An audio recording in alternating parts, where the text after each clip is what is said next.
So today I'm going to be talking all about clutter-free gifts and how they can benefit you and the ones you love.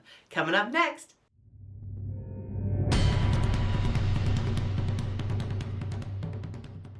Hi everybody, my name is Dee Burks and this is Retirement Rescue, where we talk about how to make money, save money, and create a great retirement. Well, a lot of what we have been talking about, especially the last 6 months or so, has been decluttering.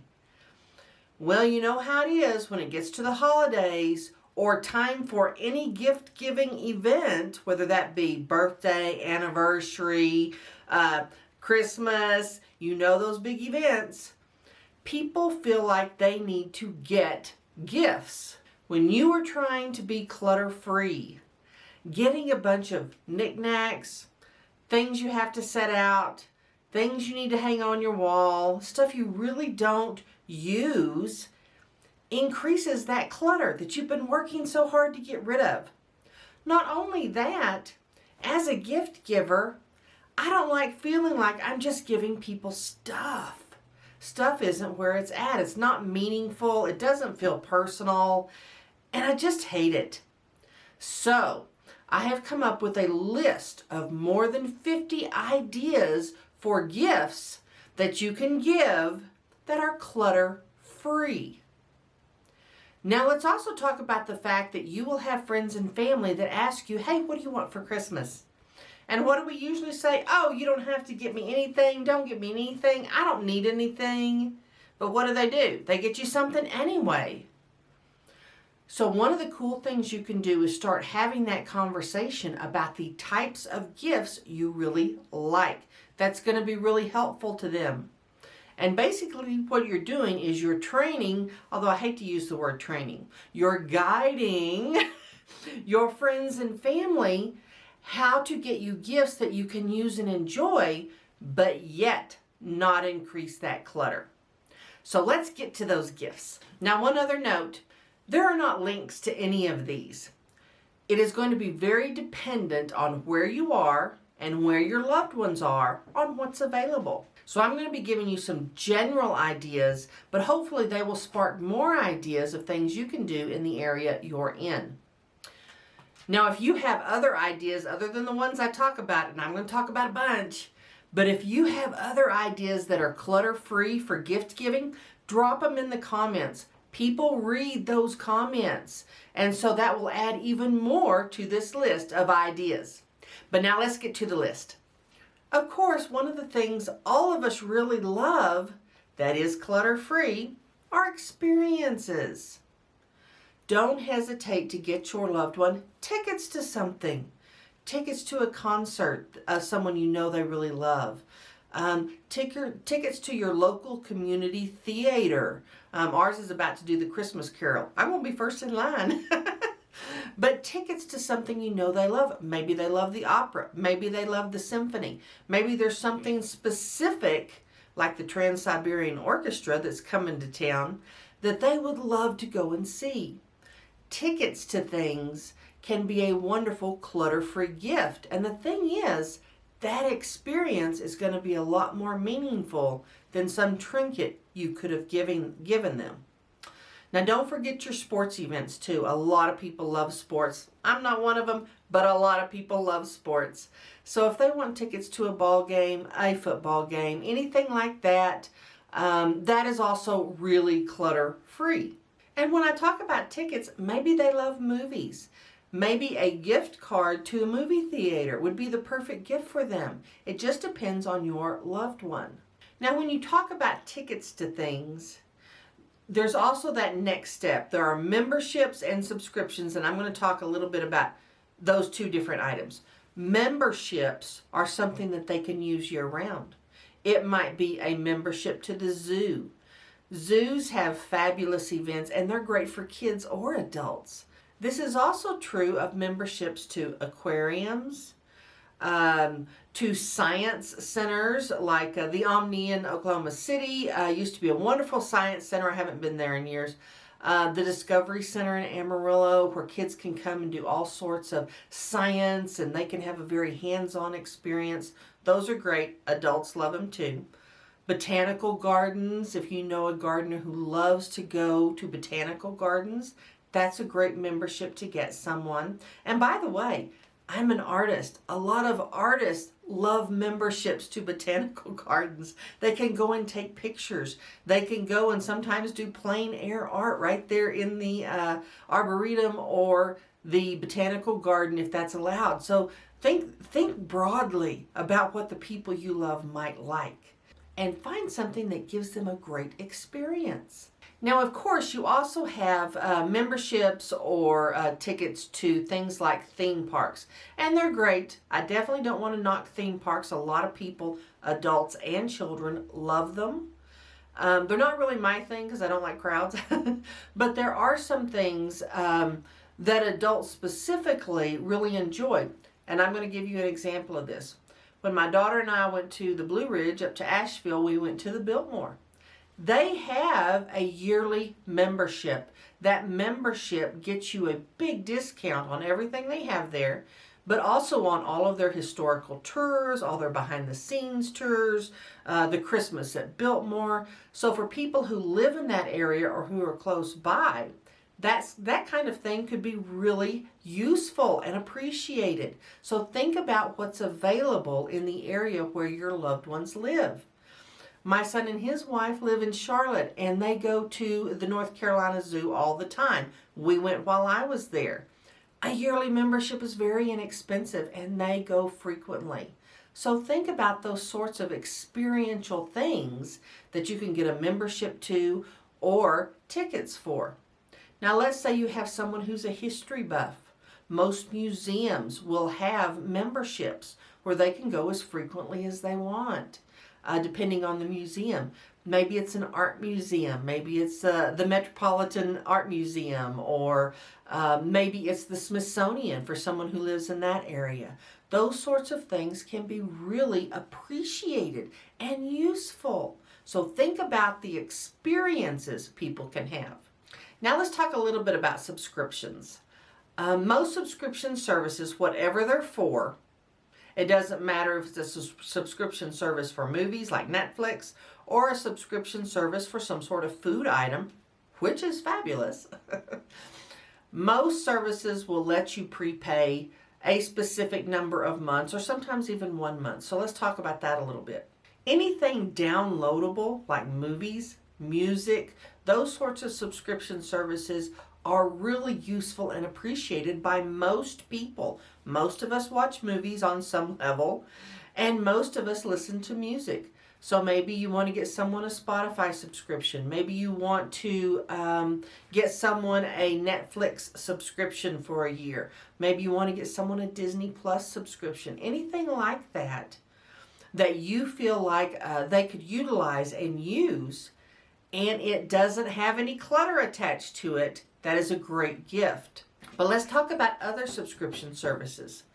There are subscriptions for everything these days. There's subscriptions for veggie boxes, for meat boxes, for art boxes. Anything that's consumable like food, I'm a big fan of because they're going to use it. It's not something that's going to sit around. And if they like it, who knows, it may be something they continue. I had a friend who's Canadian, and he loved American bacon. So one year our company, because our companies work together, we got him a year-long subscription to Bacon of the Month Club that shipped him American bacon every month, and he loved it. So think about those you love. Are they a wine connoisseur? Would you want to get them a wine subscription box, a chocolate subscription box? There are local bakers who have a Cupcake of the Month Club. Maybe you want to send your loved one cupcakes every month, or flowers, or whatever it is, but do something that is consumable and usable, not something that just sits.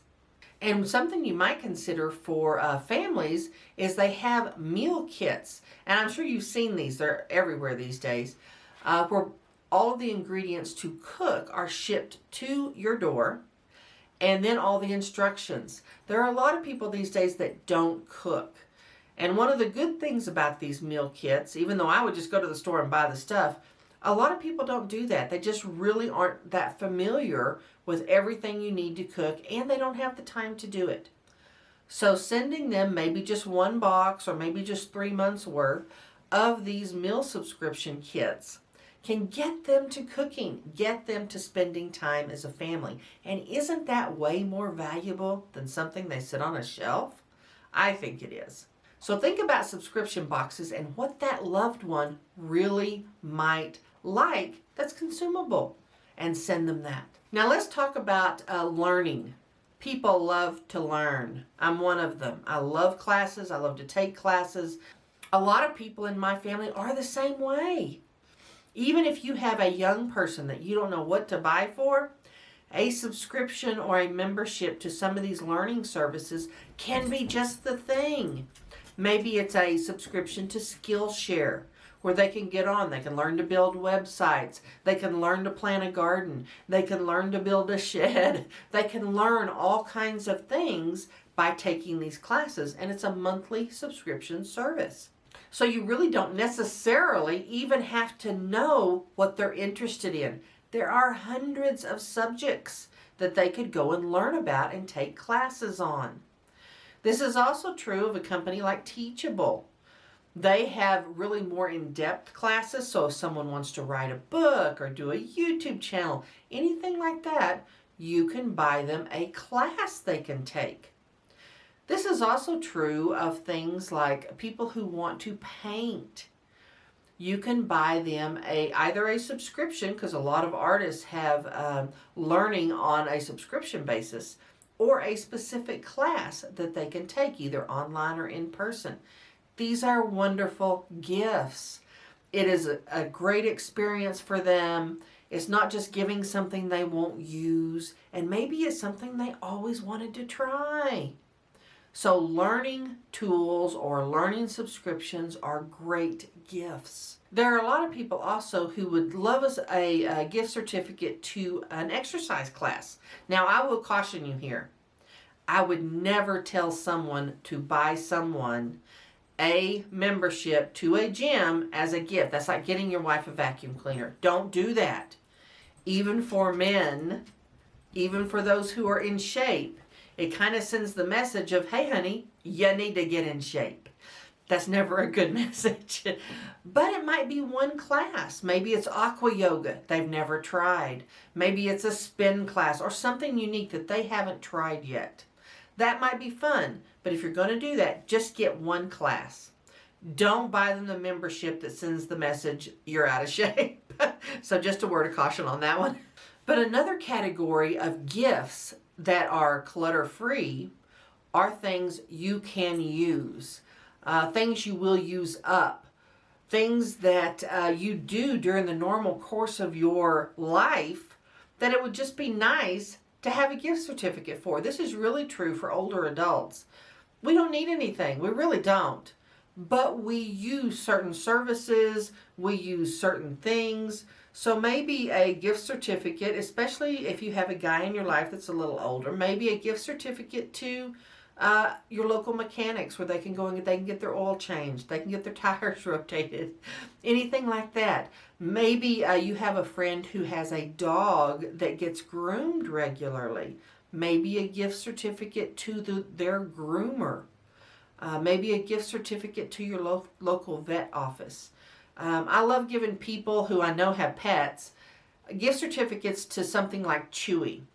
They can buy anything for their pet, including prescriptions, and have it delivered to their door. And for those of us that don't want to lug heavy bags of stuff around, that is great.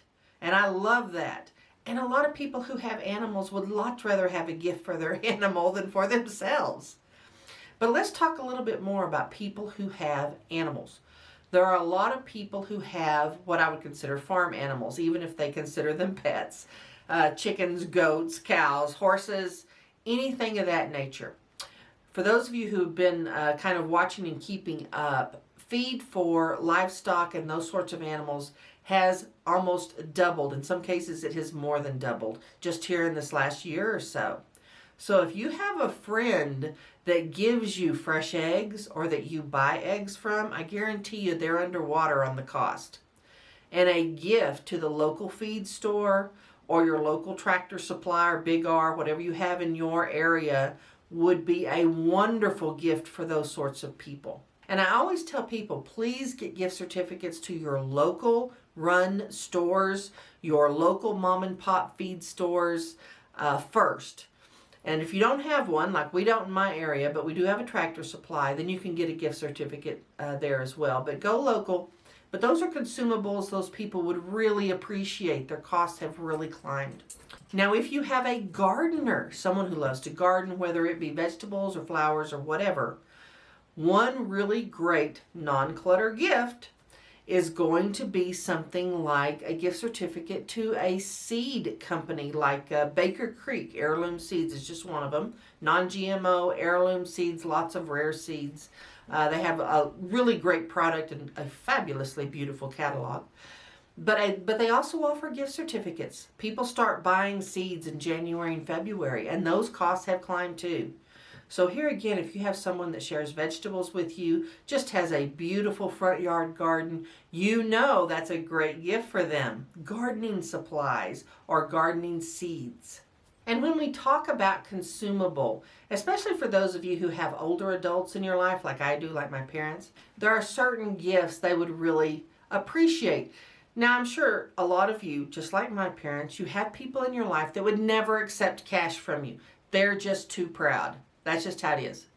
However, if you're going to give them something they really need and can use. Gift certificates to the grocery store so they can get anything they need and pick it up, and it is great for them. A lot of, especially small utilities, but even some of the larger ones, will allow you to either give a gift certificate or apply money to a utility bill. Maybe you give them a little bit of credit on their bill. Maybe you get them a gas card that has a certain amount on it so they don't have to pay for gas. Those sorts of things, I think, for those of us who don't need anything, are much more appreciated because we're not having to use our cash for that. And this year, with prices being so expensive for fuel, for heating costs, for electricity, those will be much appreciated. And again, they're clutter-free.